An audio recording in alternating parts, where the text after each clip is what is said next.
Hey everybody, I'm Noelle and this is Carbs for Good. Welcome. If this is your first time, make sure you subscribe. We have a lot of good recipes coming your way. And today we're going to be doing a pumpkin ravioli with a mushroom nutmeg sauce.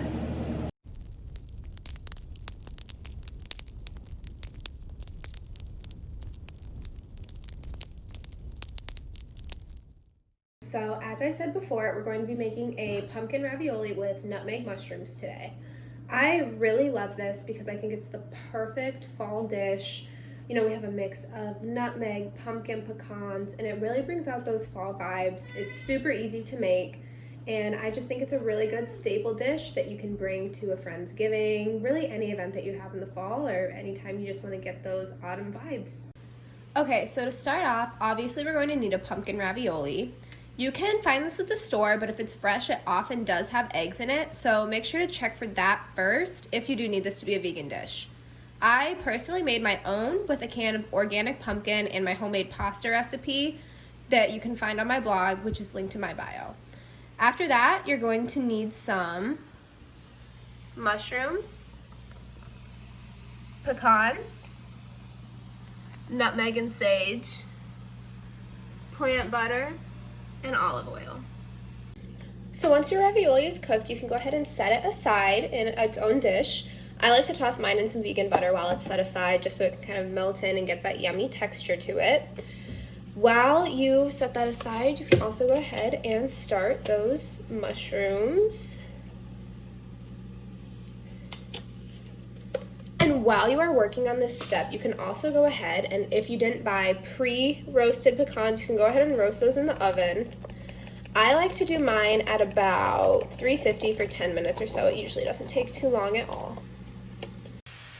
All right, so this is the step that really gets your house smelling good. Here we have the mushrooms, some of that olive oil, the sage, and then the nutmeg.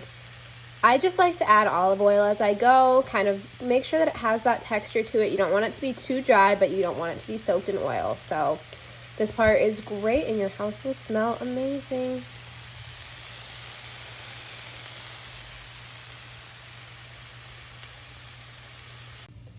All right, so next up we want to tackle these pecans here. I buy pre-roasted and salted pecans from Trader Joe's. If you have one near you, they are amazing. They are the best ones that I've found so far.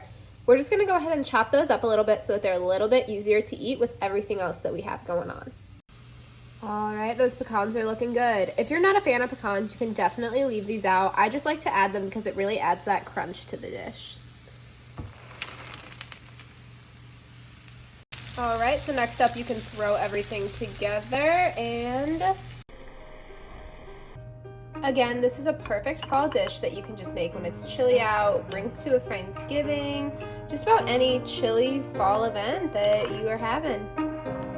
All right, you guys, I just finished a bowl of the pumpkin ravioli soup and it was absolutely amazing. I'm really happy with how it turned out. I am still working on perfecting that recipe just a little bit, so it's not yet available on my blog. I just hope this kind of gave you a good sneak peek at what is to come. Another great bonus of this recipe is it really reheats well. You can do it on the stovetop, microwave, whatever works best for you. So I'm going to be enjoying it throughout the week, and I hope you guys enjoy your week as well. All right, guys, thank you so much for watching. Don't forget to subscribe to see more videos and check out my blog at multimedia.jmc.uiowa.edu/carbsforgood/ and my Instagram at carbsforgood. Stay safe and remember to eat food that is both good for the planet and good for the soul.